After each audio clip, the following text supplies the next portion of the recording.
Good afternoon, good morning, good evening, wherever you are. I want to welcome you to another episode of the About You podcast. Today, I'm excited to have our sister, a friend here, Quita Roberts, to talk about love. We know this month is Love Month or Heart Month, whatever you want to call it, and so we want to talk about a few things about love. Where we're anticipating to be here for about an hour, if we go over a little bit, but about an hour just to talk about a few things about love, psychology of love, love and relationship, culture, things like that. So we ask you to grab some water, invite your friends, invite your loved ones, share the show, and enjoy. Quita, thank you for some time to be here. I know today is Sunday, and this is time we all take to rest and kind of regroup for the week. So I don't take this for granted to just for you to just be here. I'm delighted to have you. Thank you. Yes. Thank you for having me. It is a pleasure being on your platform. I'm excited for us to Yes. discuss See. everything love today with Valentine's around the corner. And I'm just excited to be here. It's an honor to be here. Thank you, thank you. So, but for the people who don't know Mrs. Roberts, can you tell us a little bit about yourself? Yeah, so I am Quita Roberts. I'm a mom, a wife, a mother to five boys. I am a licensed therapist in the state of Maryland, a clinical licensed Oh, feedback. therapist in the state of Maryland. I have my own private practice where I provide counseling to families, singles, children, couples. I provide therapy to families in Maryland. So that is the work that I do. Basically, that's me. Thank you. And I know you do some nonprofit work too. Can you tell us more about that? Of course. So I nonprofit. I run a forum by the name of the Friendly Counselor, and I have been running this forum since 2007. So I share mental health tips, relationship tips. I use that as a way to just share awareness of mental health and the day-to-day challenges that we go through. So every other year I go to Liberia and I do a workshop, a summit. I engage into a lot of different programs, whether it is feeding, it is training students, training teachers, training medical staff, community workers.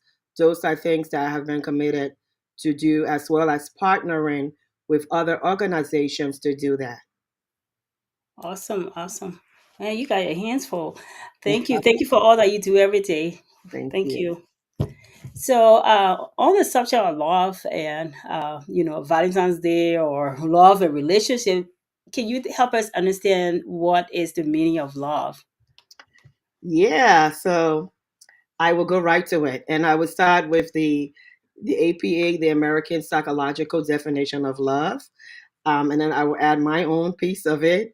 So, according to the American Psychological Association, love evokes the following feelings.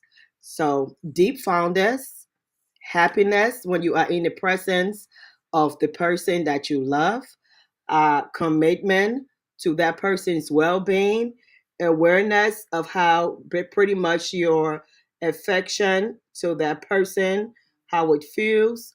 Um, Love is a complex emotions, right? When we are in love with somebody, we can experience happiness, we can experience anxiety, we can experience fear, we can experience strong emotions, strong feelings, whether it's pleasure, sensation, right? Sensation in parts of your bodies that you may feel, um, but you are devoted to be willing to commit to whatever it takes for this person. So when it comes to love, there are many different types and it takes many different forms. We can have sisterly love. I can love you as a sister And all of these emotions and feelings that I'm explaining here, I can have the same thing, right? I'm committed to that sister bond between you and I. I can have that parental love with my children, right? Where I provide for them, and the Bible talks about that agape love, okay? That unconditional love where parents have, regardless of what happens, I love you regardless. There are no modifiers, there are no conditions to my love. That agape love that Christ has for us, that we have. And then we have romantic love. That is the love that we share with people that we have romantic relationship with. So love again comes in all of those forms and all of those areas, as is shared. So sexual, you can have that platonic woman and man friendship, right? Parental, and like I said, partner and relationship. Awesome, awesome. As you were talking about the different relationship and love, I started thinking about, you know, love between you and coworkers. We spend Yeah, our day with at work. yeah. So, what can you tell us more about that kind of love? Well, that's the platonic It's in platonic. relationship. Okay, Yeah. good. So that will, I'm assuming that will hold true for love between you and your pastor or people hmm in the church. it's just an individual that you have found feelings for, right? Okay, So that individual happened to be somebody where does they do not fit in the category of a romantic relationship, and they don't awesome. fit in the category of a parental relationship, right? So or partner relationship. So therefore, it is just a friendship, a friendship, so to speak, that you share with this person. Awesome, awesome. I love it. So let's talk about, I've heard a lot about the different love languages, but for Mm, people who don't know about the love language, or the different love languages, can you tell us more about it? yeah. So Dr. Gary Chapman, he coined the five love languages, and initially this was a thing that he brought to couples, right? How do you communicate love? How do you express love? How do you want to be loved, right? So this is what the five love languages talks about. We all have something that speaks to us, that fills up our emotional love tank. So imagine you driving on E, and you're hoping that I'm going to get to my house on E. Well, you are in a state of panic constantly because at any given time, that gauge can go down to E and you will break down. So, same thing with love. We are in relationships, and most of the time, we are on E. So, Right. Right. how do we fill up that tank to bring us to the place where I feel fulfilled? I feel contented in my relationship. So he says that there are five ways we can feel this. And it doesn't have to be one of each. You can feel all five. You can have all five, or you can have one that is dominant where it sticks out. So physical touch. Physical touch, somebody who cultivate when it comes to physical touch, this person wants to be held, they want to be kissed, they want to be hugged. Maybe this is how they gave love, maybe this is how they receive love, but physical touch, it means a lot to them when you come and you basically give them that hug, that kiss on the cheek, that kiss on the forehead. You tell them, I love you. If that is their love language, their emotional love tank is filled up because of that. There are people who like words of affirmation, right? So they want those affirmations, they want those compliments. Hey, your hair look beautiful today. I love that blouse on you. That's your color. I just love the way your skin glow, right? Thank you so much for what you did for me yesterday. You cooked food, and that really means a lot. So many times, what do we do for these type of folks? We want to always send unexpected notes, cards, texts. It means a lot. Hey, good morning. I'm thinking about you today. If that person love language is affirmation, you have spoken to their heart, right? So now we have to remember now that the way that we communicate and receive, we have to understand everybody does not communicate and receive that way. Mhm. So somebody who love affirmations, birthdays, and those things, recognizing, appreciating them means a lot. So you want to be mindful and intentional about doing these things, right? Because we want to keep that love tank filled up. And so receiving gifts, what are those things that make them happy?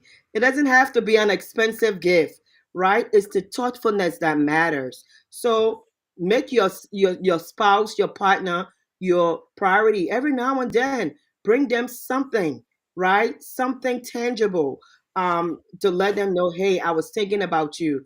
Give them thoughtful gifts, thoughtful gestures, expressing gratitude when it comes to giving gifts, right? What do you not want to do? If this is their love language, I'm not buying you any gift because you always get gifts and I don't get gifts. I don't get what I like. And after a while, they learn that this person doesn't love me. So they're not speaking my love language. And so we have quality time, right? So quality time, these people want uninterrupted one-on-one meeting with you. I don't want to be on my phone while we are talking. If we are together with quality time, I want it to be just me and you, right? If we are laying in the bed watching a movie, that's what we are doing, laying in the bed watching a movie. Why I am watching that movie, I shouldn't be on the phone talking to my girlfriend about everything else that's happening. Girlfriend needs to know quality time for me and my family. I'm not going to be available at 7 o'clock today, right? And so receiving love that way, what I wanted to be distraction free. And then with all of these things, I wanted to be consistent as well. And then lastly, we have what we call acts of service. Acts of service are those things that we do, such as doing the chores around the house. Okay. Maybe I do my own laundry, but you went out of your way to do my laundry for me. You do that every week. I drive my own car, I gas up my own car, but you go out of your way to gas up my car for me, right? Those are acts of service. You vacuum the house, you're doing these things because it means a lot to me. And I receive love and I express love through that way. So, like I said, we can all know our love languages. There is a free quiz online that Gary Chapman have.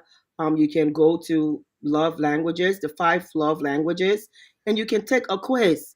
You and your partner can take a quiz and see what you score. More than likely, if you guys are very similar, you will find that you will have probably the first two matching, or you will have a few that you will match with. So don't worry, don't panic if you You find know, yourself in all of it. before the show ends, we'll drop the link in the show notes so Yeah. somebody can take that quiz. But as you were talking about it, my mind started to go in different direction. I was just like, you know what? I think I got most of them. Most of them are my love Yeah. languages. Yeah. But on a serious note, um, on still on the love language, how can you tell, other than the quiz, can you tell which one is your love language or one of them are your love languages? Yeah. So what stands out to you? What makes you feel full? What matters to you? What makes you feel love? What makes you feel warm? What makes you feel like this person gets me? Right?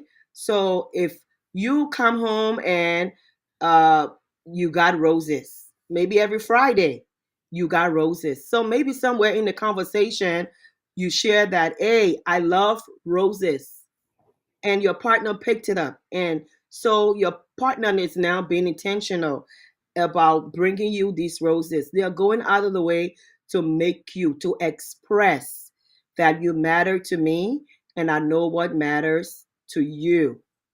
And I want to show you that I love you, right? And so, how would you feel if that person did that for you? You probably get that warm, fuzzy feeling, Mhm. right? You get that, oh, I just love it when they do this. This person care for me so much. I'm so blessed. It makes you feel happy. It makes you feel content. So if it is worse that people say to you that makes you feel good, right? Some people, I don't care about the gifts. Okay. I just want you to tell me you appreciate me.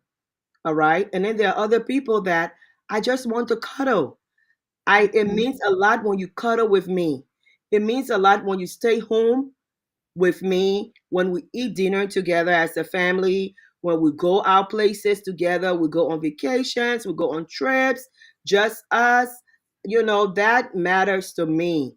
That makes me feel love. That makes me feel connected. Because remember, love is about a connection. How do I Mhm. feel connected to you? If I feel connected to you, I feel secure, I feel safe, I feel valued, I feel like I matter. All of these things because of our exchange, our communication of love, the way that we express it. Now, on the flip side of it, you can have that negative expression, and the danger in being consistent is that if you are not consistent, what I have learned is when I do something, if you and I fuss and you withhold that from me, you're not consistent with it. So what I learned is that this thing is not stable. I can Right. get it today, tomorrow I cannot get it. So that means that I'm not expecting it, right? There are 5 love languages for children too.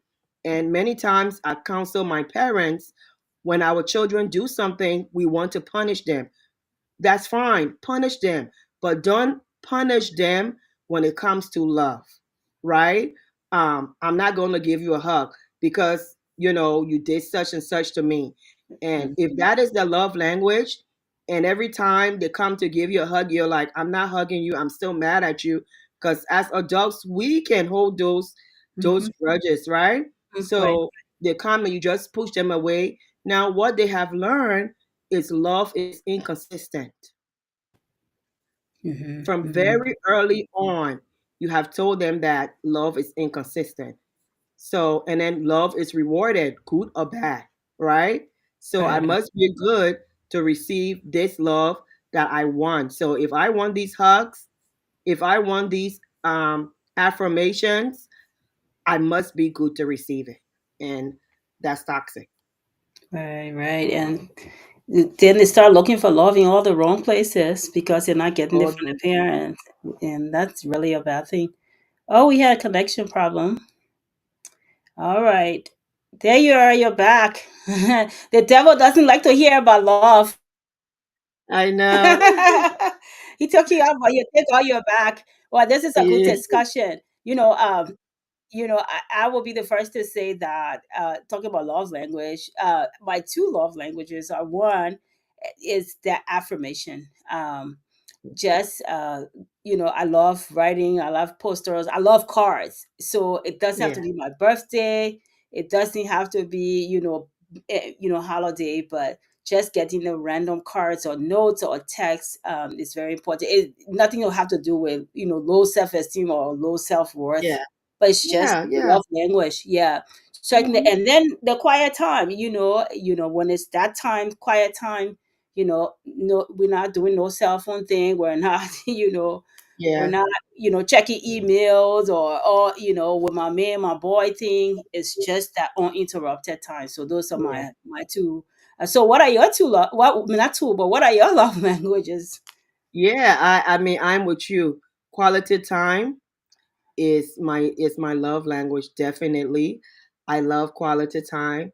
And I think I always get a split between affirmation and physical touch. I'm a very touchy person. So if I am close to you, my family have a nickname for me. They call me the little cat. Like literally, I'm on you. Like you're gonna tell me, Quita, get off of me, you know. But that's I will lay on you, I will hang on you. So I love physical touch. That's my love language. And it's funny that you asked because as we are talking about the love languages, one of the things that we have to remember is that we always tend to express love the way that we want to receive it, right? Mm-hmm. So because I like quality time, it means that I always want to spend quality time with people, right? Um, and when I met my husband in the beginning, he was not big on quality time. All right. So he came from a family where he was the only child for a very long time, and then his mom had another son. So y- you know that whole dynamic there with an only child syndrome and all. Right, right. So, but for me, I came from a big family where we are all very close knitted. And so we always spent time and did everything together. So that's all I know, like quality together time. So you had to learn that this is your wife's love language. You must learn it. And I had to learn his love language too, which his love language is acts of service, which most men would tell you that is their love language. But I'm Mhm. telling you, this thing has changed. Now he is physical touch and he's quality time even more than me. And I don't understand it. So that's good. Creature of habits, right? Yeah. But speaking about learning your partner's love language, how can you learn your partner's love language? Most of the time, we want the language, but we don't want to learn other people's love Yeah. language. So how can we learn that? Yeah. And that's why it's so important to study the person, Right, right? If I need to observe you to know what are those things that gave you those feelings we talk about? What right, are those things that gave you those found feelings?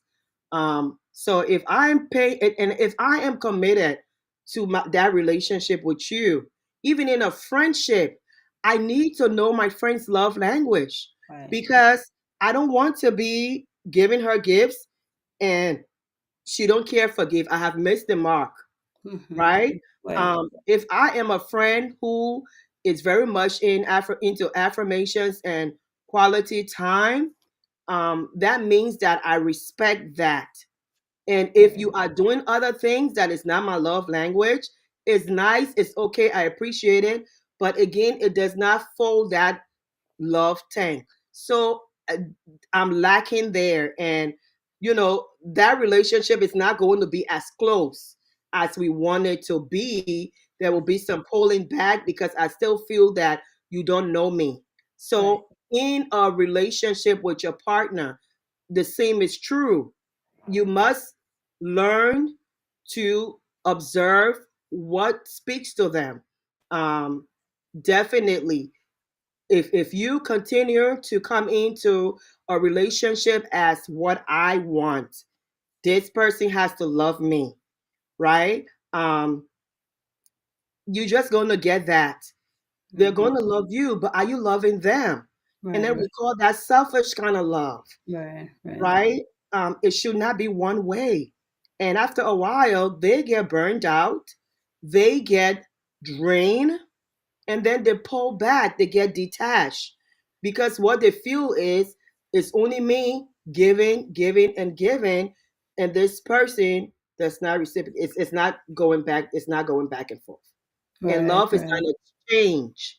It's right, an right, exchange. Yeah. right.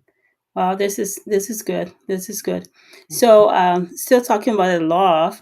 Um, how can love help our mental health? I mean, you kind of touch on it, or just our entire wellness, our brain, our just a whole body health. Can you give us some ways that can improve? I know you kind of Yeah. touched on it a little bit.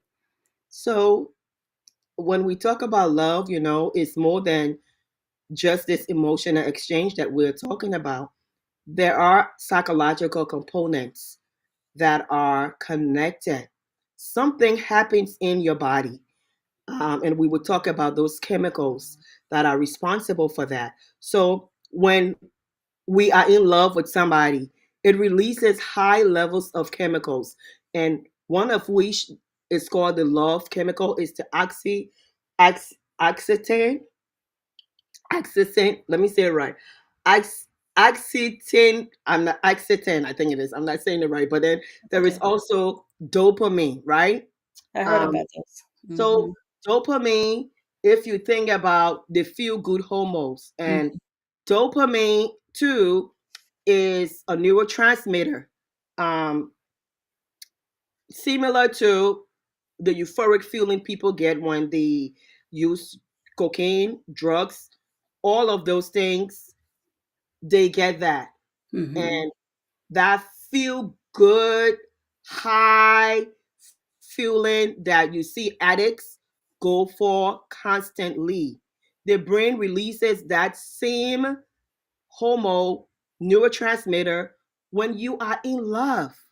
Isn't it ironic that the Okay. brain is able to do that? So, what happened? Your heart starts racing. I know it's funny.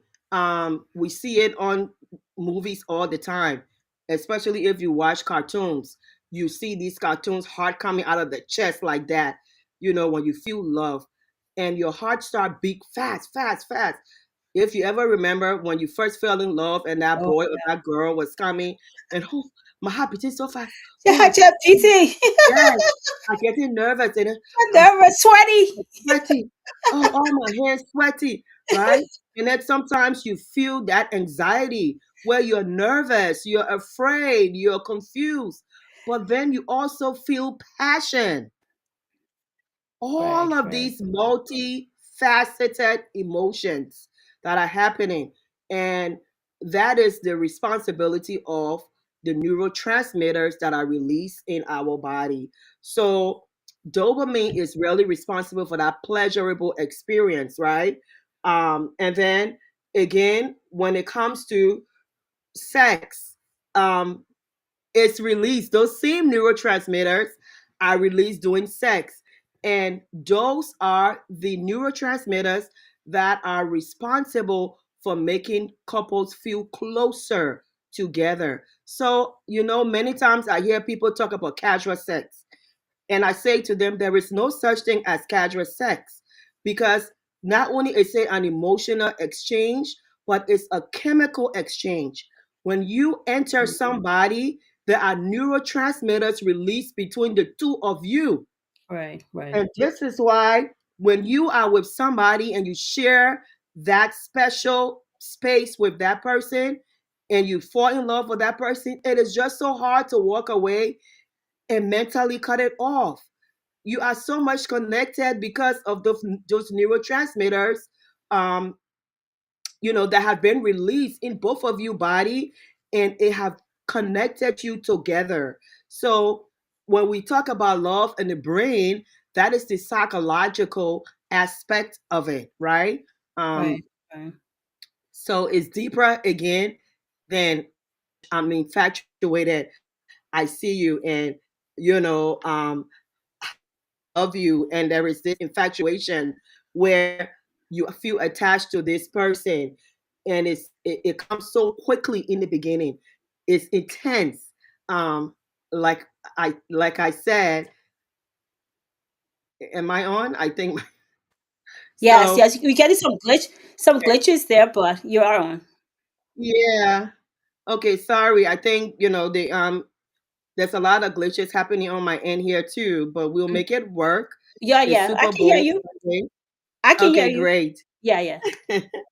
So infatuation again is it comes quickly, is that feeling that comes quickly, and it is very intense. That boy, girl, that young love. And I actually, let me not say young love because adults can feel that too, right? Older Mm-hmm. couples can feel that too. Love is not limited to age now. So we have to be careful, Right. right? So but you that comes at the beginning of a love experience. It can be positive or it can be negative. And when it comes with the negative feeling, you can have the nervousness, the anxiety. But when it comes with the positive feelings, you can have the euphoria. Those same feelings that you receive when dopamine is being released. And then we have something we call emotional attachment. So emotional attachment, which is that comforting feeling of bondingness that develops gradually. Remember, the key word now is gradually. So what Mhm. happens now? You have learned to be comfortable with this person. And so what happens is you feel calm, you feel comfortable, you feel happy, you feel secure. This happens in secure relationships. And one thing I want to add too is that the way that we attach, the way that we learn to love has a lot to do with our attachment styles, right? Mhm. So if you grew up in a secured attachment with your parent, that mean when you left your parents, yeah, you cried, but you knew your parents were coming home, right? Versus Right. that detached attachment where mom never show you love, mom never show you affection, mom never show you any care, so that's how you now go into your love relationship where you have that same thing. So but this emotional healthy attachment is where we all want to be. And if you came from a secured attachment style, it will be easy for you to exhibit that. And the good news is that even if you did not, you can learn to cultivate that. You can't say, because my mom and dad didn't show me love, because my parents did not show me affection, so I don't know how to show affection. And that's your excuse, and that's it. Let's learn how to cultivate that secure attachment so that we too can learn to have that calmness, that security, and that emotional attachment. Awesome, awesome. I love it. I love it. Love is a beautiful thing. Love it. So let's talk about love and culture. Hmm. Um, does culture impact the way we love, express love, receive love, give love, or what was it? Just the overall exchange of love. Yeah. So love is a universal language, it's a universal emotion. No matter what part of the world you go, right?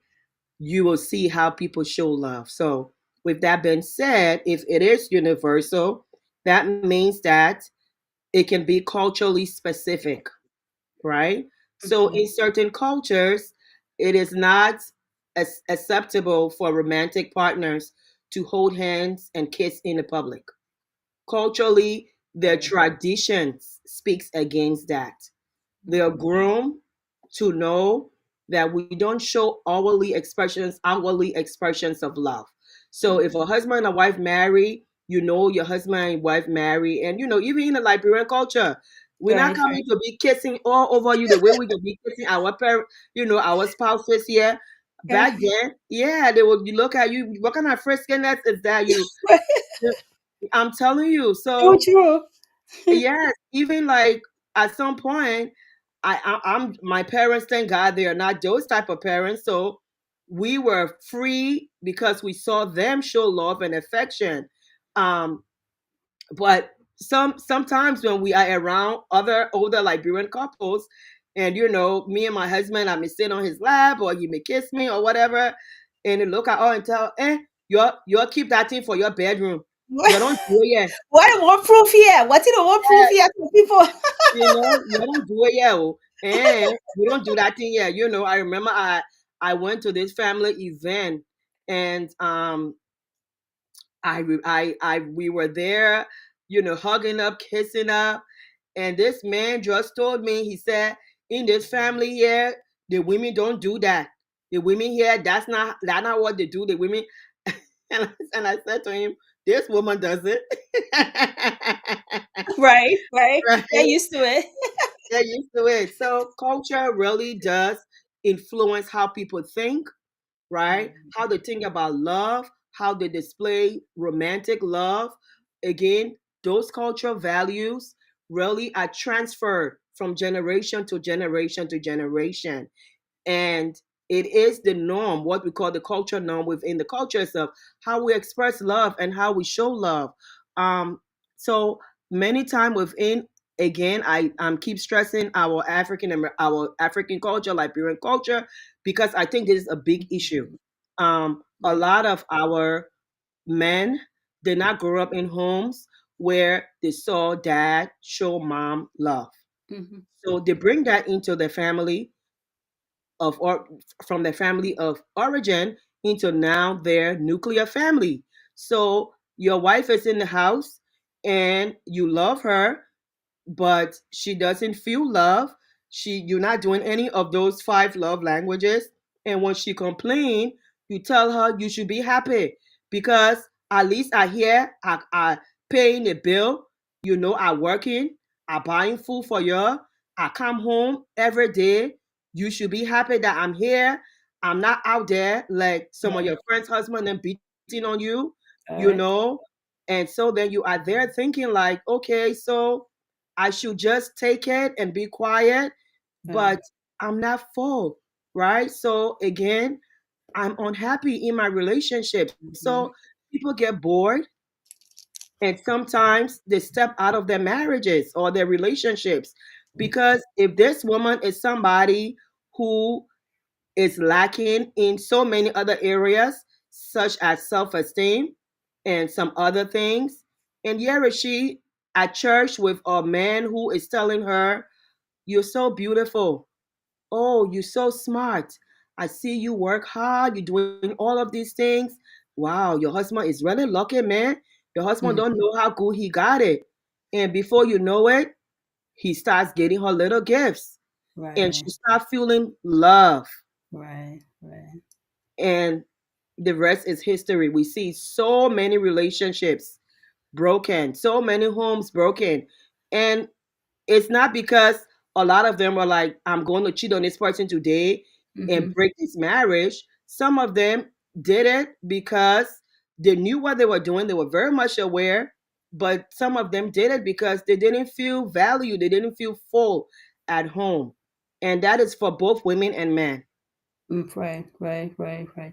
I'm glad you said for both women and men, so people don't think, oh, these two women here, they're just talking for themselves, they ain't talking for No, us, so yes. both ways, because I've seen even both ways where sometimes we, our gender, Hmm. force the person to be out there because we're not, like you said, filling out the love tank, so they have to go there and find it in all the wrong places. We shouldn't be. Hmm. So I'm glad you kind of spoke to both both men and women. But as you were talking, about love, I started to think, what can love be abusive? Oh yeah. Oh yeah. Toxic love, right? Mm-hmm. So Mm-hmm. if you grew up in a family again where you express love by hitting on a woman, Right, there right, are people that think it is. right, right, So right, we go back to what I said about children and parents when it comes to love languages, right? right, So right, in an abusive relationship is that circle of control. right, And right. within that power and control, one person is here and the other person is down. So Mm-hmm. I see you as a property. Right, right. So what happens if this person who is not my equal, because that's the perpetrator's mindset, me and you are Mm-hmm. not on the same level. Right, So right, that means that if you do something to me, yes, I will beat you and tell you I love you. And it's because I love you, I am doing this to you. So you're now treating me like your child now. right. If I didn't love you, I won't punish you. I'm punishing you because I want you to do the right thing. So yes, so these relationships can be I'm taking the credit card from you, which is financial abuse, Right, right, right? I will beat you to right, let you know that I'm the one in charge. You listen to me. I will isolate you from your friends, from your family. You can't talk to those people because I said so, right? You can't go right. around those people. So Power that and is control. that power and control exchange. Mhm. But it's not love. Right, right, right. It's toxic love because Toxic love. It's not the love that the Bible talk about. What the First Corinthians 13, right? that's right. It is Yeah, not that love that not we the love. want. So Yeah, if we see that love, then we need to address it. This is not what love looks like. Love is kind, love is patient, love is long suffering, right? Love right, does not right, boast. So right. love does not hurt. If I'm hurting from this love, don't ever let somebody tell you love is supposed to hurt. Right. Right. If Never love is defined as this fondness, good feeling of happiness, contentment, this feeling that you belong, that you value, that you feel secure, if right. that is the definition of love, then anything else outside of that context is not love. That's so awesome. I love what I'm hearing. Thank you, Krita, for sharing. You're such a wealth of knowledge. But as you were I usually don't put personal stories in here, but as you were sharing, it just led me to share one thing about love not being abusive, and culture, how culture can impact love. Um, so three things I will point out on that. One, as you were talking about culture and how people grew up. Obviously, there's no telling. I tell the story so many times. I came from a very abusive marriage, first marriage, not a marriage second time, but just the marriage. Yeah. But there was one Sorry to thing hear. that my ex-husband always used to say. He One thing he said was, um I beat you, nothing will come from other end. My pa beat my mom for many years, and she has Mm. 7 children for him. Oh So wow. so he that was love. That was nothing, because Hmm. his papi, his mom, and his That's mom stayed right. there and kept on born children. So That's why am right. I complaining? Who am I to complain? Exactly. And then on top of that, when he used to be, that was way back in Liberia, I would go to family house for refuge. Hmm. Family would take you back home, the culture, take you back home. And then I had one uncle, and I love him to death. And he always would say, "Where you going with those children and you second hand? Who will want Hmm. you? You better stay with that man." They Hmm. didn't understand. Like, Hmm. this is not love. But to Exactly. love, Exactly. because he was providing. Oh, he taking care of the children. So then that was love. So I just wanted to Mhm. share that, Thank as you you. were talking Thank about you love for not being sharing. abused. Yeah. Thank you for sharing. But you're so right because it talks about how we, that those behaviors that influence how we express love and show love. And like I stated earlier, it is transferred from generation to generation. So we call that generational curses, Mm-hmm. generational trauma. Mm-hmm. So somewhere down the line, that circle has not been broken, Right. right? And it continues, which is impactful and harmful. However, in their concept, their conceptualization of what love is, this is what it looked like. And anything else outside of it is not love. Yeah, Right. Sadly. But sadly. but let's talk about love and relationship. I know we're gonna touch on it, but I wanted you to help us, just to touch on some of the challenges in relationship. I know you're gonna talk about abuse, but other challenges, if you want to touch on those. Yeah. So when we look at unhealthy relationships, and it's so important before we enter a relationship, it's always good to ask yourself, what is the goal of this relationship? This relationship that I'm entering, what is the goal? Do I see myself getting married to this person, or I'm just coming into this relationship to see what happens, and if it goes to marriage, it goes to marriage. But what is the end goal for me here? I think that within itself really helps shape how long you will stay, what you will accept, and then what are your boundaries. If you start off in a relationship with somebody who is abusing you, who is beating on you, who curses you, who's cheating on you, and you say, well, it's just the beginning, and they're telling you, I'm going to change, and this is this person pattern of behavior, because this behavior is constant, it's happening quite often. That's a red flag, right? Right. So, talk about red flags in relationships. How do they talk to you? Are they harsh? Are they defensive? Are they disrespectful to you? Do they belittle you in front of your friends, in front of your family, right? You don't have a voice in that relationship. Those are all red flags in a relationship. Are they controlling? We hear these words tossed out a like gaslighting you. And Hmm. let me tell you, many friendships, not only relationships Right. as Right. Right. romantic, there are Yeah. many friends that will gaslight you. I Right. mean, I literally came out of a relationship with a friend where I had to think twice to myself, like, This person is gaslighting me and they don't even understand that they're gaslighting me, Right. right? And then when you talk to them about it, make it seem like, no, that's not what's happening and blah, blah, blah. And so the apology comes, I'm sorry, but the behavior does not change, right? So understanding Mhm. that these things are red flags from the very beginning.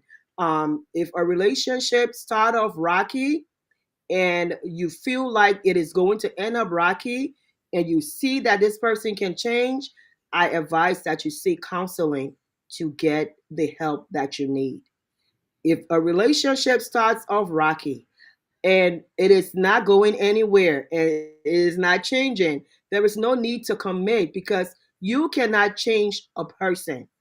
Women, we love a project.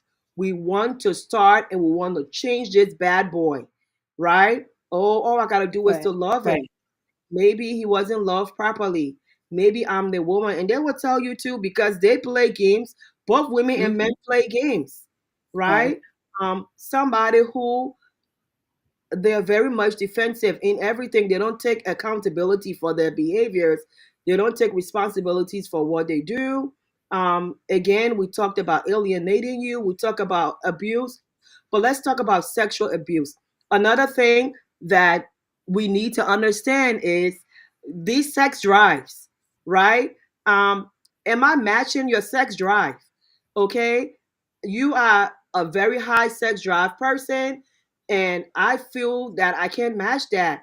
But at the same time, I am comfortable with telling you it's okay if you want, please yourself, go look at pornography. Now, here is the thing, the problem with pornography. They have learned and they have conditioned to release and pleasure with somebody who is not real. Okay? So the brain is conditioned to either fall in love with parts of the body.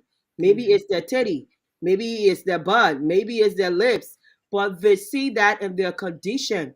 And then you expect them to now come and to perform this with a real person. Right. That's a problem. Right. That Right. is the problem. So I hear people say, oh, me and my spouse, me and my husband watch porn, it helped him to stand up. Okay. If it helps him to stand up, that's a temporary relief. Right. Please, Right. there are so many natural herbs out there. He doesn't even have to take a pill. He can just change his diet, Right. Eat healthy. eat Right. healthy, exercise, Exercise. right? Cut out the alcohol, cut out the smoking. There are Right. things that Right. he can do to help him to stand up. So Right. don't give an excuse and don't bring added problem into your relationship because you feel as if I cannot meet up with this sex drive. Have this conversation. Hey, listen, honey, your sex drive is high, right? And again, I will specify women and men because there are women that have very high sex drive and the Right. husbands cannot keep up. And there are men that have very high sex drives, and their partners, their wives, girlfriends cannot keep up. So Right. this is where you need to be having the conversation, I was right? Let's talk around about things the that we can do to meet each other sexually. Maybe you were molested, and because you were molested, you don't feel comfortable being vulnerable with your partner. Let's talk right. about that. Let's have those conversations where we don't leave any assumption in our relationship because then again my, that behavior of abuse, toxic love, like we say it, is an excuse to do that because we have left those doors open for assumptions. All right, right, right.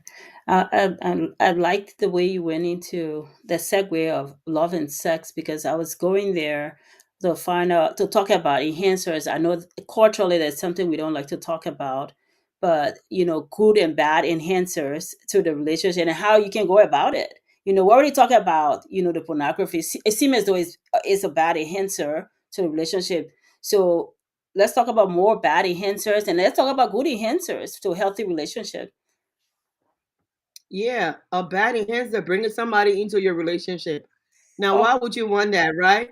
I mean, Right, that's just a number one all around bad enhancer. But I people will do it. Everybody, well, I'm busy and I can't give him the sex that he wants. So I'm fine with him doing his listing over there as long as I'm the wife. He comes home to me again. Why set yourself up for right, a relationship? right, If you are in a relationship with this person, you are committed to this individual, right? If you feel that you cannot meet the needs, have a conversation. If this person love you enough, they will be open, they will be receptive to those things that you guys can do.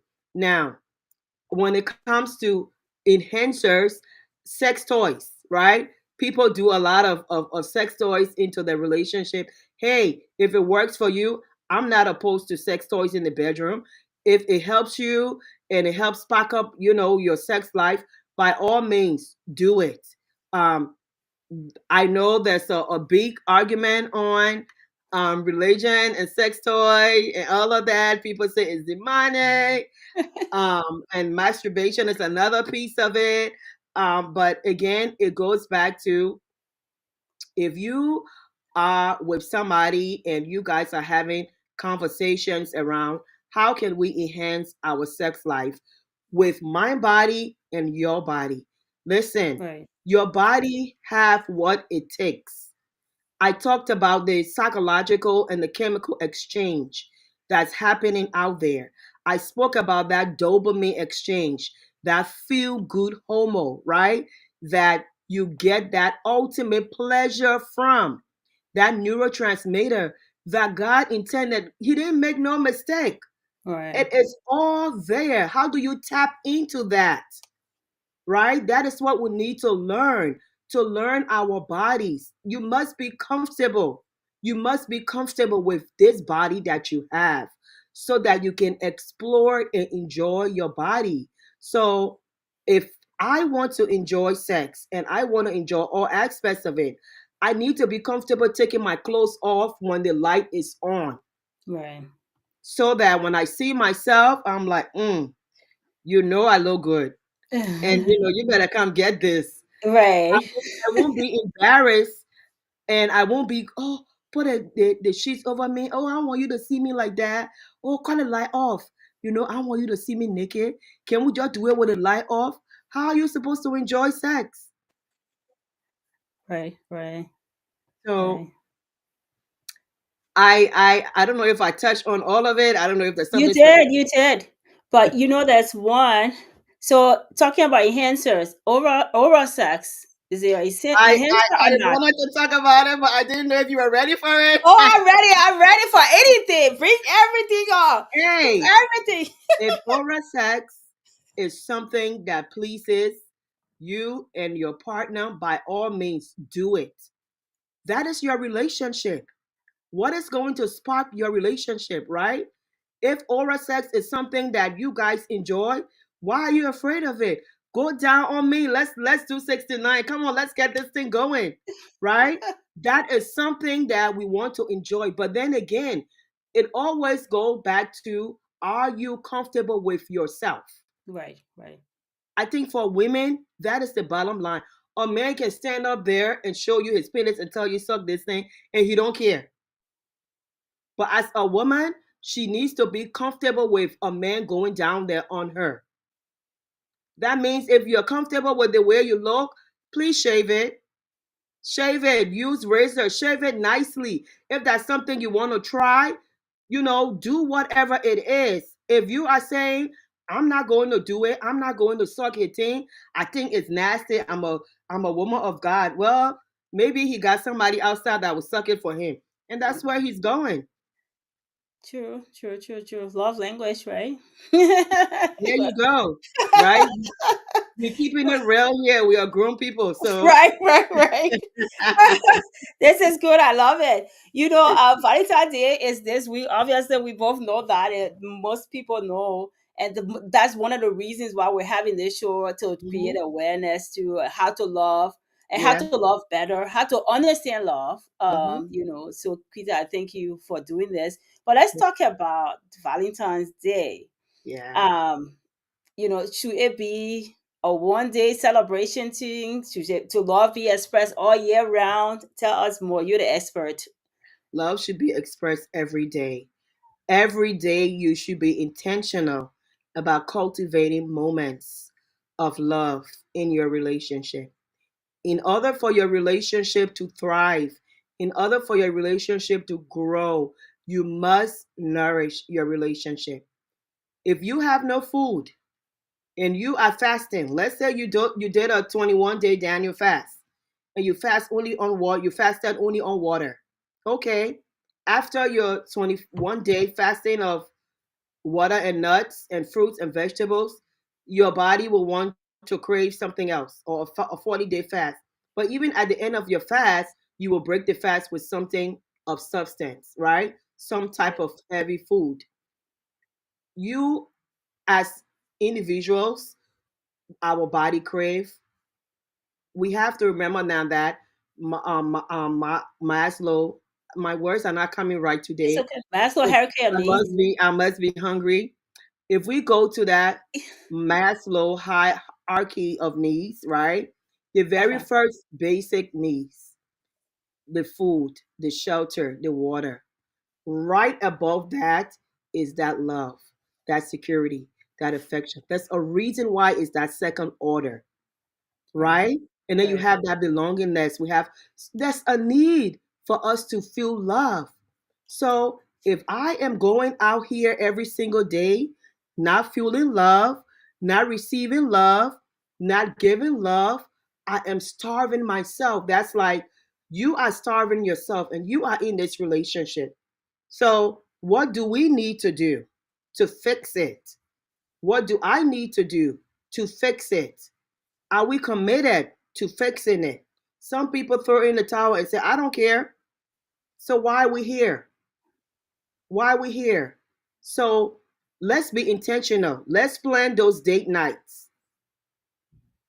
Let's plan those trips.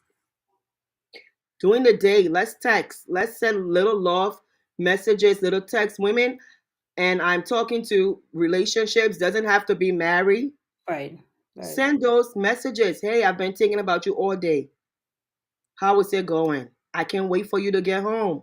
Guess what I'm wearing? Guess what I made? Get some sexy lingerie. Don't just do it on Valentine's Day, Right. right? Don't just go to Victoria's Secret. Try Fredericks of Hollywood. They got some beautiful freaking outfits there that you can, when that before your partner, your husband comes home, draw a bath water.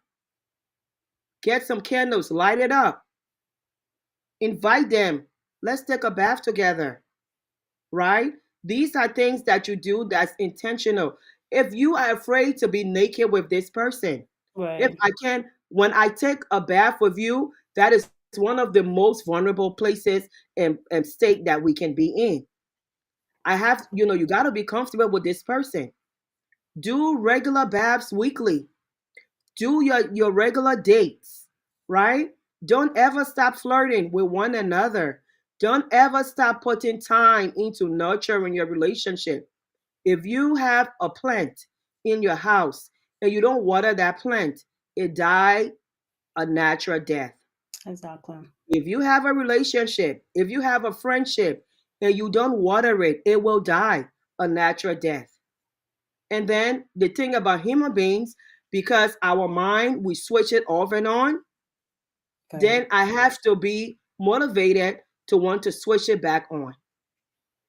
So, Right. what is in it for me? Because that's what I'm thinking now. I tried Right. it before, and guess what? That woman don't want to do this, and that man don't want to do this. So, Mhm. we just here because of the children, and then the children grow up and they leave, and you are roommates Right. sharing the Right. same space. Right. So Right. cultivate daily, weekly, whatever it takes. Plan those vacations. Celebrate your moments. Celebrate your anniversary. Celebrate your special dates. Take your trips together. I'm not saying don't go out with the girlfriends, but be very intentional about going out with your mate. Awesome, awesome. As you were talking, I started to think about, those people that been in a relationship, I'm just saying 10, 20, 30 years, and the light is totally off in the relationship. What can they do to rekindle the light in the relationship, to bring that fire back again? What brought the fire on in the beginning? They think they lost it. What was that thing, Oh, right? love. Oh, definitely love. Yeah, so one of the activities that I do with couples is I always encourage them, if you can, go where you started. Yeah, that's a Where good was one. your first date, right? If you are in Liberia, where did you first meet? In high school. Let's recreate the moment, okay? And I mean, just the fact that they're recreating the moment, it is so exciting. Right, right. Okay. So let's recreate the moment.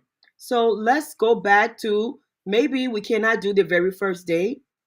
Maybe our first date was a restaurant, and believe it or not, one of my husband's favorite restaurant was the first place he took me to eat, and up to today we still go there.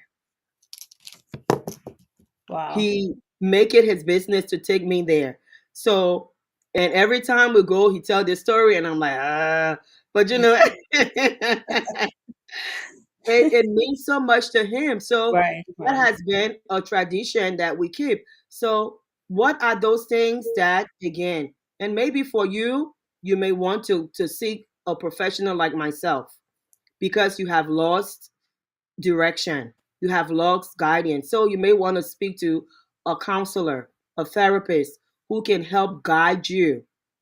If the issue is with sex, there are sex therapists out there that can help you, right? Explore. Yes, a regular therapist like myself will give you the basic when it Mhm. comes to that. And but then if we realize, okay, there is something more intense here, and I'm going to, refer you, recommend you to see a sex therapist as well as marital counseling, then that's something that you need to work on. But many ways that you can do it. I talked about the couples night, right? The date nights. People underestimate the power of date nights. And it Mhm. doesn't Mhm. always have to be outside of your home. Right. You can do a very beautiful candlelight dinner at home. If you have the kids, let somebody babysit the kids. You can cook, both of you guys. Just the mere fact that you guys cook together is a beautiful thing. Mhm. Another thing that we underestimate is showering together. It is so powerful for couples. Now, all of these things will not happen if you guys are at odds with each other. Exactly. If you are fighting with one another, if you are not speaking to one another, if there is no trust in the relationship, if infidelity has entered your relationship, those are things that needs to be worked on. Those are things that must be addressed in order to have a healthy relationship. If not, you're just building on a shaky foundation that is going to break. Right, right. As you're talking, I started to think again about love and forgiveness. Yeah. Sometimes there's some deep, deep things that happen in the relationship and you just can't let go of. Say, oh, my husband cheated on me, my Mm, wife cheated on me. I still love her, but I can't move past this cheating thing, or he cheated on me. Um, how can we fix that? We that learn is in the Bible that love should keep no record of the wrong, right? exactly. So how can we So fix that? that's something that you have to work on with yourself, right? Many times when we say I forgive a person, but I can't let go, then that comes to, what are you struggling with? What is it about this thing that you are struggling with? So let's start with working on you. Okay? Infidelity, it is not easy when somebody cheats on you. It breaks you. And even after you seek counseling, even after you seek help, you still struggle with those thoughts quite often. However, if you have committed to be with that person, then you have committed to let go. And it's a process. It does not happen overnight. And it goes back to having regular conversations with this person. Look, I am committing to be here. I am committing to make this work. But here is where I struggle. And here is how I'm struggling. I will Awesome. need help in this area, right? So Mm-hmm. because yeah, I told you I forgive you, I do. But I'm struggling with my own letting go. Right, So right. again, this is where a professional might want to help you work on the intense motions that you may have from the cheating. And it's intense. We cannot downplay and say, oh, yeah, well, you should let go, just forgive the man or forgive the woman, because For the they children's cheated on sake. you. Exactly. And our people, yeah, our Liberian community, we are so quick to tell our women, especially, oh, forget about that thing, cheating happened to everybody. Body. You know how many times my own husband cheated on me and I stay here? Right, right. Right. Our great Yes, grandmothers and mothers, they always yes. used to say that, right? I feel like, So, I had one old man that said, I was just in a conversation, like a family gathering, and she said, mhm, you know how many times my husband cheated on me? You bet mhm, my heart in Espa for that Latina yeah, and nothing. You know what my husband did for me? He even born yeah. baby outside. Mhm. Can you imagine? Imagine. And you chose to Yeah, stay, and that's your choice, right? And yeah, so, again, repeating that intergenerational trauma right. and toxic behaviors, that we must break the circle, because it happened doesn't mean I want to be a recipient of it. Exactly. Exactly. Exactly. I don't want to be the recipient of abuse. I don't want to be the recipient of that because you chose to stay. I'm glad that you chose to stay. It worked for you, but it's not working for me. And I Right, shouldn't be right, shamed.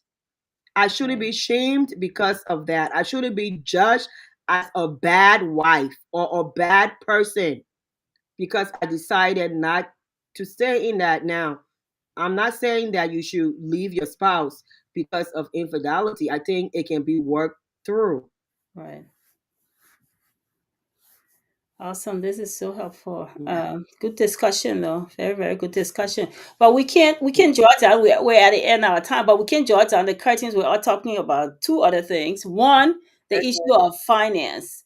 That's a huge thing Uh, in relationship. My money, his money, her money. But yet, instead, the Bible said, "Leave and cleave and become one flesh." What are your thoughts on joint money, my money, his money? There's one account for bills, and everything else is mine, his, hers. mhm. When you have a relationship, especially if you're married, there is no such thing as mine and yours. It's together. What the one flush is about, the cleanness is about. So now, if you know that in your marriage you are not, or you may not be uh, financially responsible, again, you guys have that conversation. You handle the finances, you handle the bills, right? Because you're better with money. So you handle those finances, and that's the understanding between the two of you. If we Right, decide to get a joint account, we decide how that money is spent in that account. That means that you don't use that account to go buy Louis Vuitton bag when your rent is due or your mortgage is due, or you use it to go to the casino to go gamble, and then you leave me dry out, and I have to find money to pay the mortgage, to pay the rent, because you are not responsible uh-oh. for stress Uh-oh. on the Just lost family. my guess. We had a slight interruption there. So if you want to repeat, you got off for a minute. Are you Okay, there? so I, you and I think you stopped to the place where you don't use the money to go gamble, and then you got cut off. don't use your family, your rent money, your mortgage money to go gamble. Don't use that money to go on trips or do things, buy clothes to impress people on social media that don't care about you at the end of the day, and you're putting your family in strain, right? Be responsible. So discuss who is responsible for your finances. It I think the devil don't want you. you are married. The devil doesn't want you to talk about finance because he knows that's the big thing in relationships. Yeah, Every time you start talking about it, then we get interruption. we But we'll get talk about it. yeah. So yeah, just it's bottom line is just be responsible, right? Right, And like I said, that if you guys decide on a joint account, then both of you should be making decisions on big purchases. Most of you should be making decisions on how the money is spent and when it should spend. If you decide to get your individual accounts where you have your money in there, but then you're coming together and responsible for those, like I said, big mortgages, then if that works for you, that's fine too, right? This is not a one size fit all kind of a thing. You right. have to do what is best for your relationship. But also on the topic of finances, financial abuse is also a thing. Mhm. Uh, it is also a thing in your relationship. And sometimes in the relationships, people, again, that power and control, the man, most of the time, I'm sorry, guys, they may want to take that bank card from you. And because they feel like they can control you that way. That's a form of abuse. You Right, can't spend money when you get paid. Women like to do this too. Give me all your money. I will show you how much to spend it. Women, right, that is abuse. That right, man is working hard. He shouldn't have to give you his paycheck and then you giving him every single penny to spend. No, let's sit together. Let's talk about how much we can spend. Let's talk about what we spend on what budget. There are many budgeting apps out right. there, programs out there. Learn to budget so that your money works for you. Yes, finances are one of the number one reasons why couples struggle in a relationship. Get that finance in order. Okay? Don't go on trips with your boys. Don't go drain your money. Don't go buy expensive cigars. You know,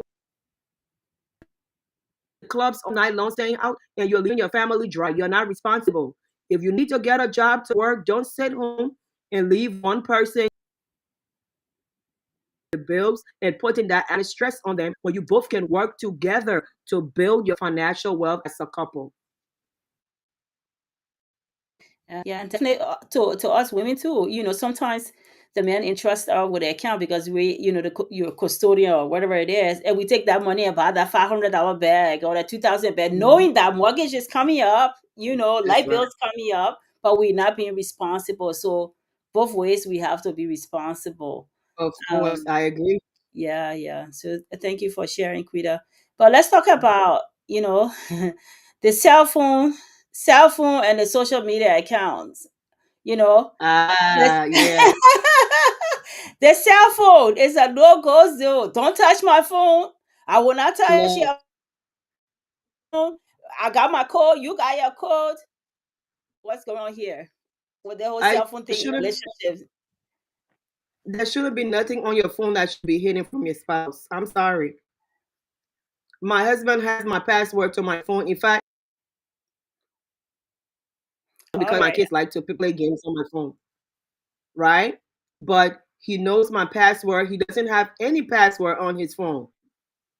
Literally, I can go on his phone at any time. He can go on my phone at any time. He has password to my phone. So there is nothing secret on this phone from that man. Social Healthy media accounts, relationship.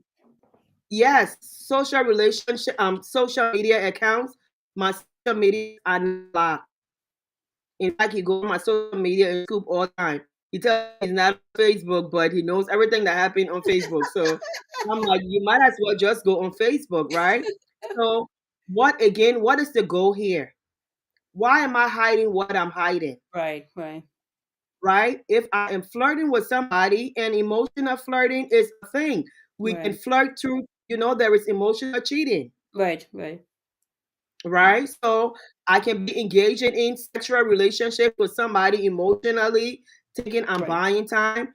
The internet is one of the number one places where cheating happens. right, right, People right, are in your inbox. Oh, you're a beautiful woman. Are you married? right, You know, right. when they come in my inbox and ask me that question, I'm happily married with 5 boys. And the minute they start by telling me, oh, but I can be your friend with your boys, I tell them, thank you. It was nice talking to you, and I block them because Right, I'm not opportunity. Plus, you're not going to give my husband a reason to think that I'm right, disrespecting him. I am his wife. right, right. Certainly, got to stop it right in the tracks.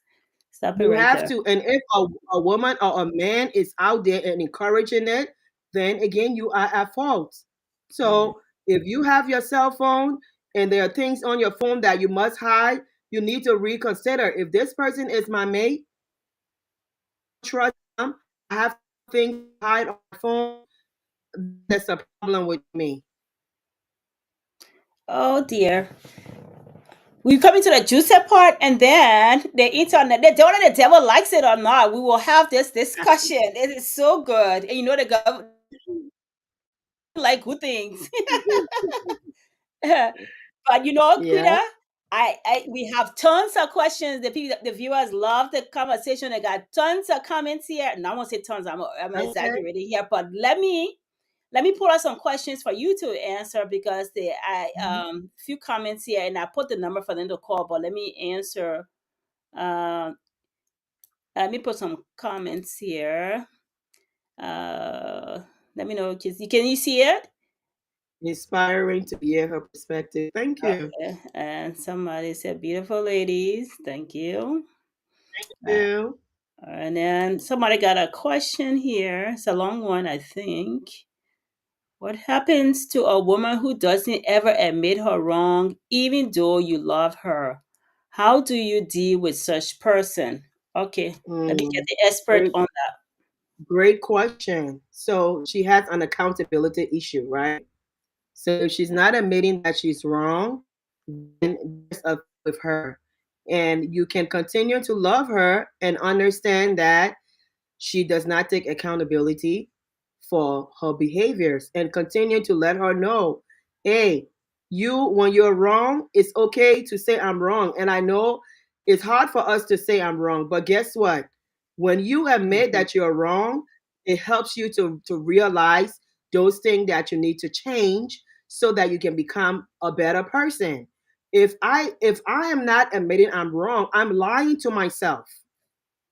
Right, right, I'm not growing. I am stagnant, right? right, So, how can I be my authentic, true self?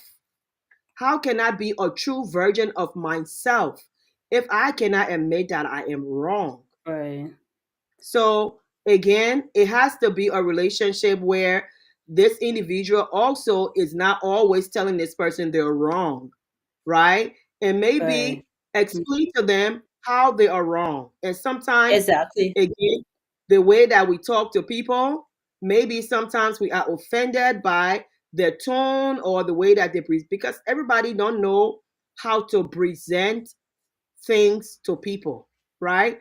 And sometimes people perspectives, their delivery, the way that they deliver messages to people is off. Right, right, And they may not know that it is off, or right. sometimes people are truly unaware Mm-hmm. that, they are wrong. They think their perspective is always right. Again, this is Right, something that after you have struggled with for a while, I will encourage you to seek professional help, because an right, outside person who is a neutral party, who don't know you, who is trained to use techniques, interventions to tell such a person, hey, have you thought about seeing it this way? Right? Is there an alternative way that you can see or express this behavior or this thing to this person? So that will be my advice to that person. But don't stop loving them because of that. yeah. So that was a good question. Somebody were asking for the number. The number's been up here, but I'll put it up again. 469 674 3668. If you'd like to contribute, whether it be a comment, whether to ask a question. We don't know everything. We just share ideas, but please feel free to call in. We'll open the line for probably about 5 minutes. If nobody call in, then we'll draw down the curtains We're about 90 minutes okay, but we're still doing good. So please call in if you have a question, comment, or if you don't feel comfortable calling in, just drop it in the chat, highlight it on the screen. Quita will answer it on here. So, Quita, while we wait for a call, is there anything else you'd like to add to this discussion that we didn't touch on, or you just want to echo some of the things we talk about? Yes, when it comes to love and this whole concept of healthy love, it is important for us to remember that love is a beautiful thing. You can enjoy healthy, loving, romantic relationships. It does not always have to appear to be problematic. And when we think about love, we always think about so much work you have to put in there to, you don't have to see it in such a negative way. If you have two individuals who are committed to learning one another, who are committed to nurturing that relationship, We're those, getting a call. We're getting. I love when people call. yeah, Thanks for calling me about you. Sure. Go ahead and state your name and what you're calling reference to. Hey, this is Abraham, Dula calling from the state of Alabama. hi, Abraham. Abraham, thanks for calling. You have a question or comment? Yeah, it's just a follow-up question. I posted the question in the, but first and foremost, great show. Thanks, Debbie. Thanks, Stella, for the show. And the guests are beautiful. You guys are beautiful. This discussion is very great. And I admire the discussion tonight. I'm following the same time watching the Super Bowl, so that's great. Yeah. So, yeah, but I posted a question in the comment section, and she get a great answer, by the way. But I just want to do a follow up to the question. Um, I know you said that you keep loving the person, but if you keep loving this person and the person hasn't shown or demonstrated any level of accountability, and it just continues and continues and continues. So what happens? Because my thing is, right within that space period, as a man, you kind of get kind of fed up. If you were a female, were a woman, and you've been together for maybe for 10 years or 15 years or for so long, and you just endure the fact that you love her, but she still doesn't want to take accountability of being admitting to some of the wrongs that she does, and it kind of underpin the relationship, and so it goes on for years, and you don't want to cheat on her, but again, she doesn't take accountability. Well, guess what? There are women out there who you see, and you say, you know what, hey, I got a person who doesn't take accountability, even though I love her, and then you start to look out there, which can create room for cheating or to go and sorry. So my question is, if that continues, what happens? Do you still love her, even though she doesn't take accountability at all? Do you still love her? At what point do you say it's a cutoff point? At what point you say, well, let me just cut it off and just find, an exit point, or find an exit, or just, go my way, or because she doesn't take accountability. At what point do you see that's a cutoff point? That's the follow I wanted to make to that, to your answer you provided earlier. Yeah, thank Thank you, you. Abraham. Yes, excellent question, and thank you for sharing that. And and from what you're sharing, it seems like accountability means a lot to you. And so, in any relationship that you find yourself in, being accountable to somebody matters, and having that person being accountable, it matters as well. So it goes back to, what is the modifier for your relationship, right? I think when I talked about agape love, and I said there are no condition to agape love. So are you able to love this person to the point where this not taking accountability is a condition?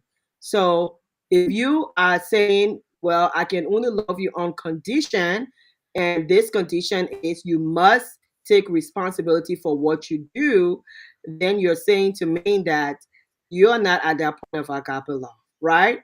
And that's okay. If you are not there, that's perfectly fine. You Right. need to go back and reflect. You need to go back and reflect on the goal of why you are there. Okay. Why am I here? I love this person. Love is fine. Love is great, but is love enough to sustain this relationship? Because your love is now conditioned. And that condition says, if you cannot show me accountability, I cannot continue to love you. So, since you have brought this condition into it now, it is only fair to say, hey, if you don't meet these conditions, unfortunately, I cannot be here. And you have that right. You have that right. I think being honest goal of our relationship, what we want. But on the other flip side, if you are saying, look, I am only saying this because I want you to change, right? So I love you. I don't want to leave, but I really would like you to take accountability. How can we get help? Professional counselor like myself will sit and speak with both of you and say, hey, how can you show accountability to your partner? Because it means a lot to this person. This person loves you and they're saying to you, this thing is interrupting, it's interfering with your relationship. So you love this person, and are you willing to make the necessary changes that they have identified in the relationship? Nobody is perfect. We all come to our relationships with baggages. And maybe that individual baggage is the lack of accountability. And maybe your baggage may be issues with anger, right? So we don't know. I'm just putting things out there, but let's just say we all come to relationship with that. So then I'm saying, where are we coming to fix this together? And if you have tried and this person is not willing to seek help, then again, you need to take a step back and reflect on your goal for that relationship. Yeah. Yeah, I yeah, Go I ahead. mean, No, go ahead, Abraham. yeah, yeah, and again, great answer. I mean, you come to the discussion with a very great deal of a knowledge of relationship and all that. So that's great answer. Great response. And Thank you. for the first time on this on ever I had, and the question that I asked, it has to do with my personal life. And for the first time, on Tel's show, for the first time, I've been able to, just talk about my personal experience with my ex-wife. That we were, together for like almost 20 years or so.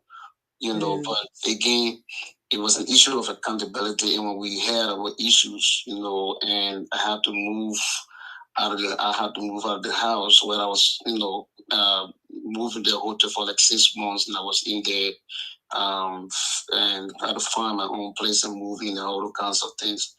But then at the same time, because we got two kids, so I didn't want to, just didn't want to let it go. But I just want to, talk to her, can we get past it, even though I know you have your flaws and I have my flaws?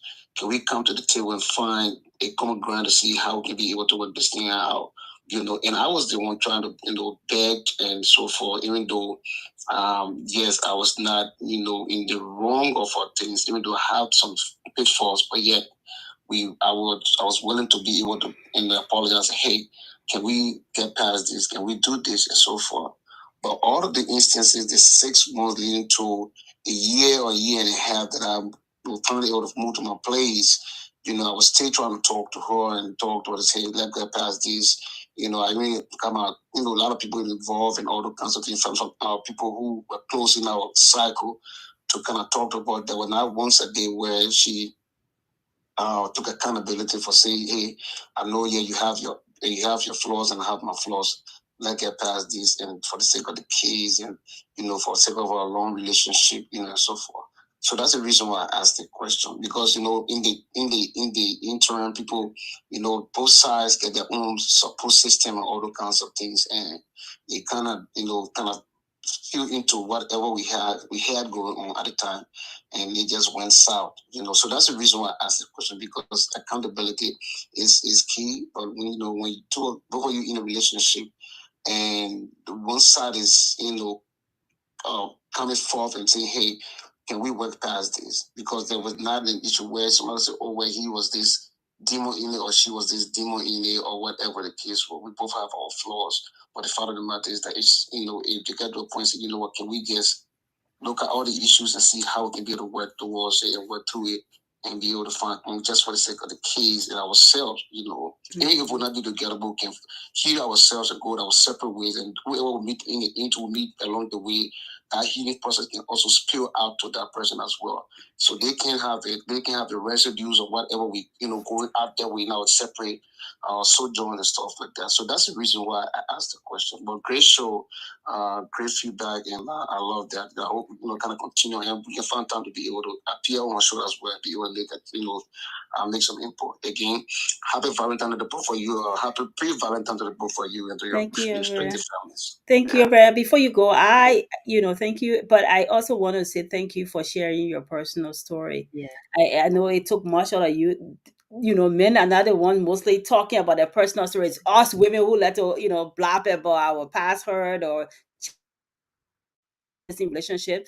So I want to thank you for sharing your Thank personal you. story. I really appreciate it. Thank you. Thank you. Thank Yeah. you. Thank you. Yeah. God bless life. Thank you so much. Okay. Thank you. Yeah. Okay. So, Quita, before we, as before called, I was making a mental note here. I started thinking about, love and past hang-ups. We broken love, broken relationship, and sometimes, like Abraham was saying, but you get into this relationship and your heart get broken, and so that don't want to love again because I'm afraid to love, or I hate men, I hate women because of my past hurt. How do you move past Mm. that to love again? Because love is a beautiful thing if you're sharing it with the right person. So how do you move past that? How do you navigate the whole thing? Yeah, so that's trauma, right? That Right. is that is trauma that is residual trauma from that past hurt, from that brokenness that you find. And sometimes there are people that don't deal with it and they stay trauma lasts a lifetime. We only learn how to manage those trauma responses, those emotions, those triggers, and all of those things. And I'm glad that Abraham was able to make that stand, that bold step that he took. And he said, look, accountability is big for me.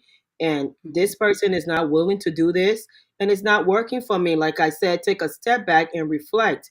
So in an event where you have left that relationship, now the residual of what's remaining with you now is those past hurt, right?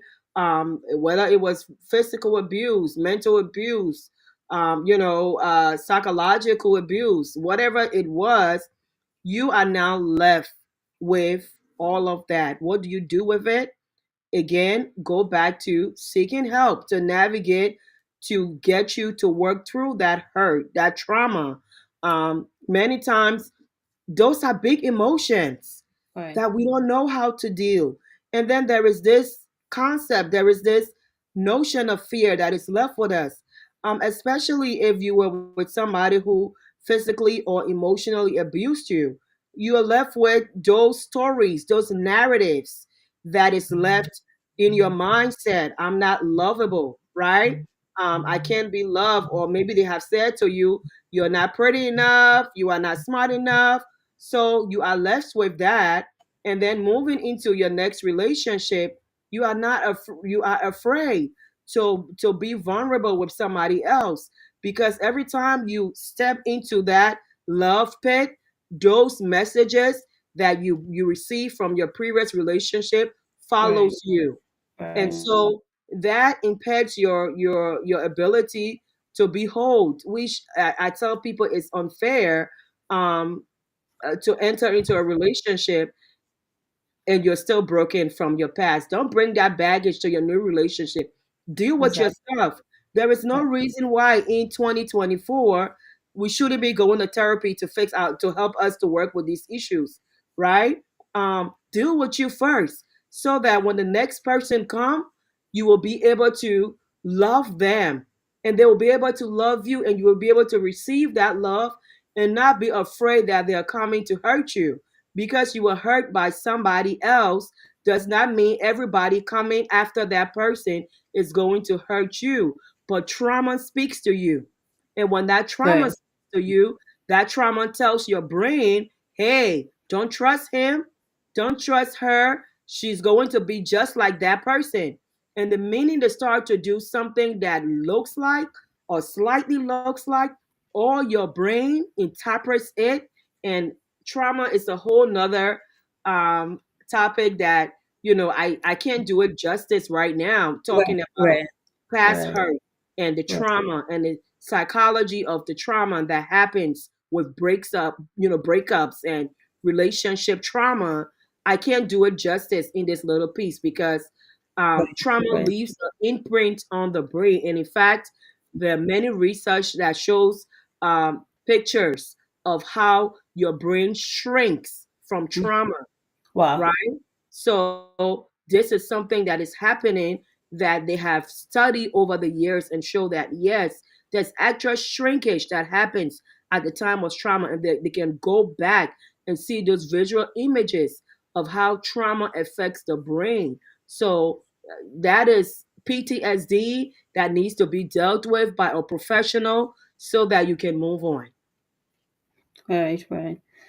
Well, Quita, like I said, you're such a wealth of knowledge, and you're talking about he passing up and the trauma and all of that, and dealing with those. It even applies not only to boyfriend or girlfriend or wife, but even in friendship. Oh yeah. Because I had a disagreement with somebody else, and Quita is trying to be friends with me or show me love, but I'm just like, your Facebook people, your how I want your friendship, I'm like telling you. you know, you know, I am and guilty of that. It's true. Sometimes we do that, and that means that my healing has to happen, right? And right, I'm able to admit that, look, I came out of this really bad friendship, or I mean this really right, bad friendship. And yes, right now I need to silence everybody who is new out. I right, mean, I went through a situation where I am telling you, I vow not to and imagine I'm telling you this. I was just mhm, close in. I didn't want to make new friends because I was right, so traumatized by this friend. yeah, So I had to go through a circle of allowing myself to heal from that, so that I everybody mhm, else that I met, they were acquaintances, right?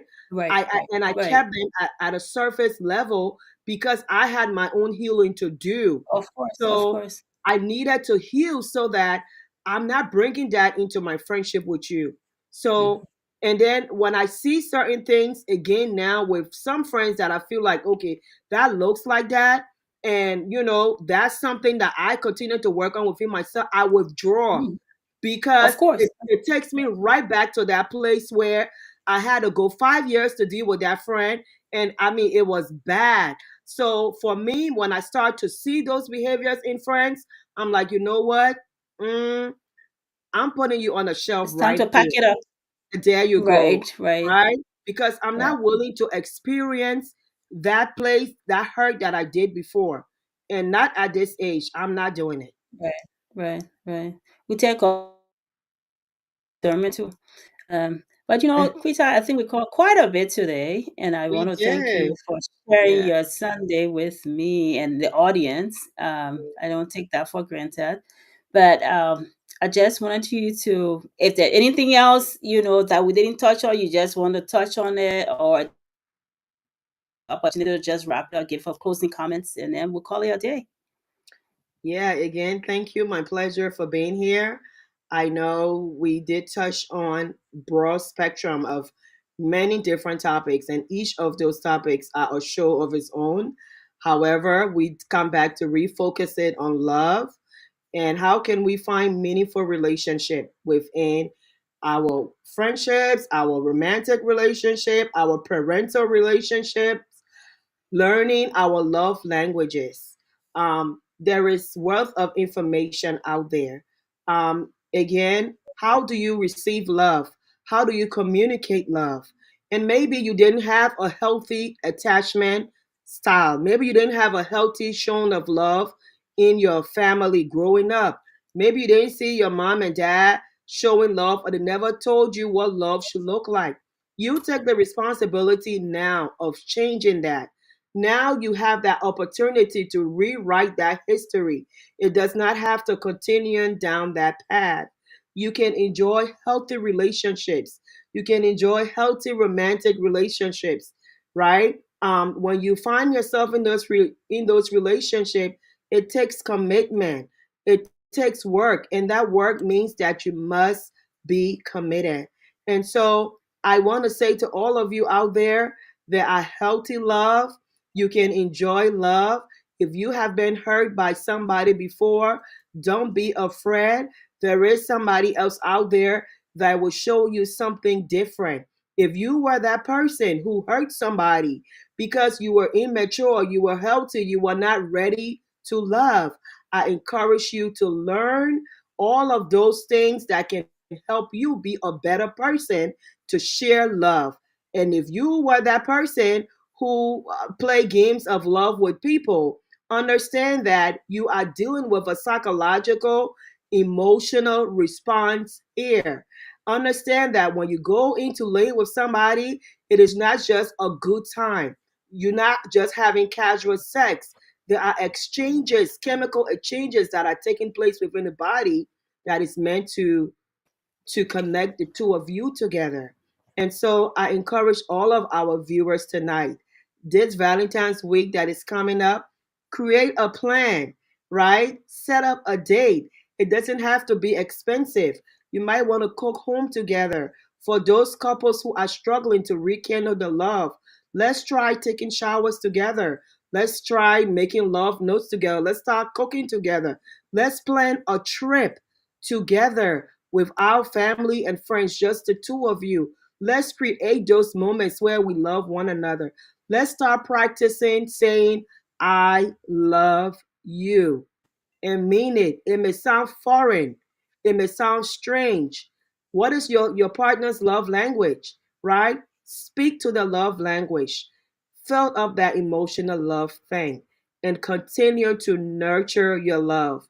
And you too will experience and enjoy healthy relationship like God wants us to enjoy it.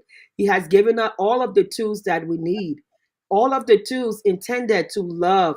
He has given you all of that. And so there is nothing lacking. I ask that you tap into that. I ask that you cultivate that. And I ask that you change the narrative of love, especially when it comes to Black love. I thank you for having me, Right. and I thank all of you for joining us. Thank you, and thank want to say special thanks to our viewers for watching, spending some of your Sunday with us, and continue to follow us, like, share the show. More to come, and have a pleasant evening. Thank you, Quita. Can't thank you enough. Thank you.